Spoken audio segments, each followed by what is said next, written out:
ఉమానాథుడైతే మారేడు దళము, శ్రీ మహావిష్ణువు అయితే తులసీ దళంతో మనం పూజ చేస్తాము. రెండూ దళాలే. మారేడు దళం ఏర్పడడమే చిత్రంగా ఏర్పడింది. శ్రీ సూక్తం చదివినప్పుడు మనం ఈ క్రింది మంత్రమును చదువుతూ ఉంటాము.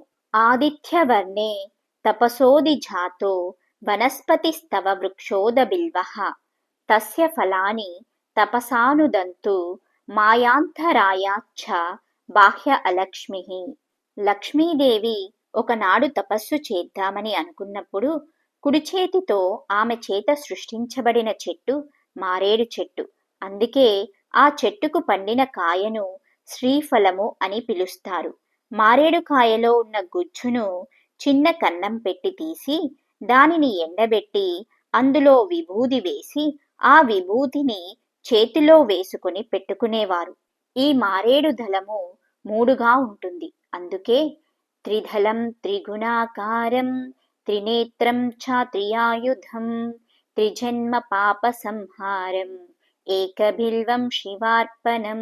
దళములుగా ఉన్న వాటినే కోసి పూజ చేస్తారు. ఈ దళం 3 ఆకులుగా ఉంటుంది. అరుణాచలంలో బహుబిల్వ దళం ఉంటుంది. అది 3 కింద 9 కూడా ఉంటాయి.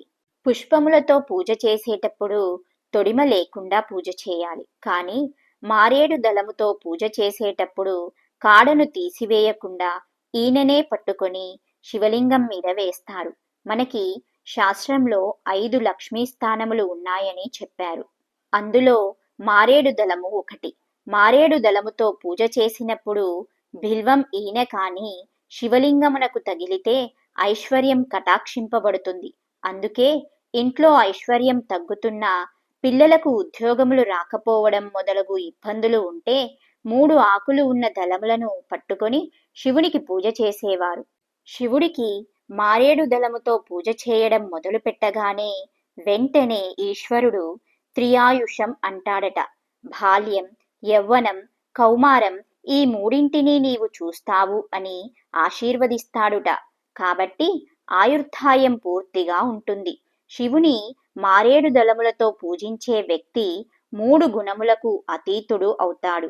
మారేడు దళం శివలింగం మీద బోర్లా పడితే జ్ఞానం సిద్ధిస్తుంది. ఇంత శక్తి కలిగినది కాబట్టే దానికి శ్రీ సూక్తంలో అలక్ష్మిర్మే నశ్యతాం త్వాం వృణే అంటే అర్థం, నాలోని దరిద్రాన్ని లేదా అలక్ష్మిని పోగొట్టమని నిన్ను శరణు వేడుకుంటున్నాను అని చెప్తాము. మనిషికి 3 గుణములు, 3 అవస్థలు ఉంటాయి. 4వ దానిలోనికి వెళ్ళడు. 4వది తురీయము. తురీయమే జ్ఞానావస్థ. అటువంటి తురీయంలోకి వెళ్ళగలిగిన స్థితి శివలింగమును మారేడు దళములతో పూజ చేసిన వారికి వస్తుంది. మారేడు చెట్టుకి ప్రదక్షిణం చేస్తే 33 కోట్ల మంది దేవతలకి ప్రదక్షిణం చేసినట్లే. ఇంట్లో మారేడు చెట్టు ఉంటే ఆ మారేడు చెట్టు కింద కూర్చొని ఎవరైనా జపం చేసినా, పూజ చేసినా అపారమైన సిద్ధి కలుగుతుంది. యోగ్యుడైన వ్యక్తి దొరికినప్పుడు ఆ మారేడు చెట్టు కింద చక్కగా శుభ్రం చేసి ఆవు పేడతో అలికి పీట వేసి ఆయనను అక్కడ కూర్చోబెట్టి భోజనం పెడితే అలా చేసిన వ్యక్తికి 1,000,000 మందిని తీసుకువచ్చి ఏకకాలమునందు వంట చేసి అన్నం పెట్టిన ఫలితం ఇవ్వబడుతుంది. శాస్త్రము మనకు లఘువులు నేర్పింది. మారేడు చెట్టు అంత గొప్పది. మారేడు చెట్టు మీద నుండి వచ్చే గాలి మిక్కిలి ప్రభావం కలది. అసలు మారేడు చెట్టు పేరులోనే చాలా గొప్పతనం ఉంది. మారేడు తెలుగులో రాజు ప్రకృతి, రేడు వికృతి. మారేడు అంటే మారాజు. ఆ చెట్టు పరిపాలకురాలు, అన్నింటినీ ఇవ్వగలదు. ఈశ్వరుడు ఈ చెట్టు రూపంలో ఉన్నాడు. అంత గొప్ప చెట్టు మారేడు చెట్టు. అందుకే మీకు ఏది చాతనైనా కాకపోయినా మీ జీవితమును పండించుకోవడానికి వాసనా బలములను మీరు ఆపుకోలేకపోతే, ప్రయత్నపూర్వకంగా పాపం చేయడానికి మీ అంత మీరు నిగ్రహించుకోలేకపోతే, మీ మనస్సు ఈశ్వరాభిముఖం కావడానికి 3 విషయములు శాస్త్రంలో చెప్పబడ్డాయి. అందులో మొదటిది తప్పకుండా భస్మధారణ చేయడం, రెండవది రుద్రాక్ష మెడలో వేసుకొనుట, మూడవది తప్పకుండా మారేడు దళములతో శివలింగార్చన జీవితంలో ఒక్కసారైనా చేయుట. ఈ 3 పనులను ప్రతి వ్యక్తి తన జీవితంలో చేసి తీరాలని పెద్దలు తెలియచేశారు. బిల్వవృక్షము సాక్షాత్తు శివస్వరూపమని దేవతలు భావించెదరు. శివపురాణంలో బిల్వపత్రం మహిమను తెలిపే కథ ఉంది. ఒకనాడు శనిదేవుడు శివుని దర్శించుటకై కైలాసమునకేగి పార్వతీ పరమేశ్వరులను దర్శించి భక్తితో స్తుతించాడు. అంతటా శివుడు శనిదేవుని విధి ధర్మమును పరీక్షించు నెపమున నీవు నన్ను పట్టగలవా అని ప్రశ్నించాడు. అందుకు శని మరునాటి సూర్యోదయము నుండి సూర్యాస్తమయ కాలము వరకు శివుని పట్టి ఉంచగలనని విన్నవించాడు.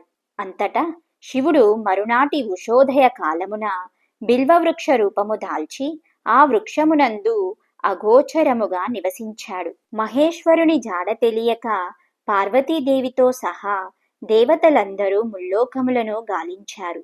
వారెవ్వరికీ ఆ మహేశ్వరుని జాడగాని శనిదేవుని జాడగాని తెలియలేదు.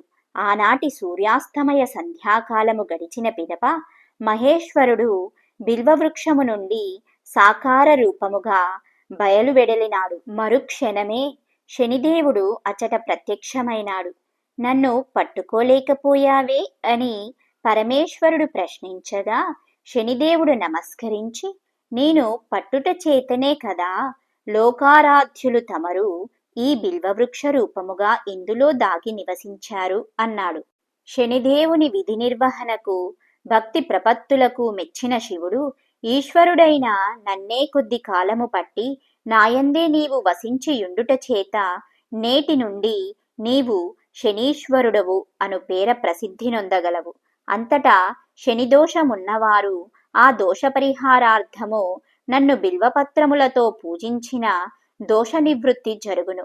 బిల్వపత్ర పూజ చేత శివభక్తులైన వారిని ఈ శనీశ్వరుడు బాధించడు అనే అభయమును ఇచ్చెను.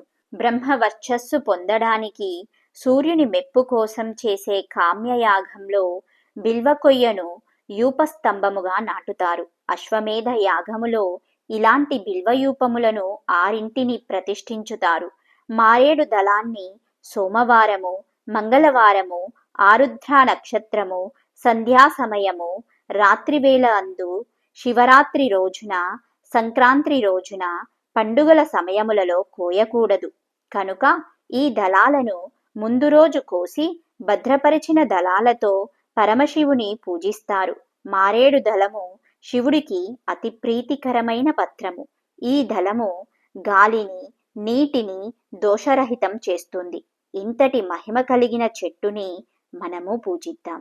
విదేశీయులు మన మంత్రాల్లోని గొప్పదనాన్ని సైంటిఫిక్గా నిరూపించారు. ఇది చాలదా మన సనాతన ధర్మానికి ఉన్న శక్తి ఏమిటో?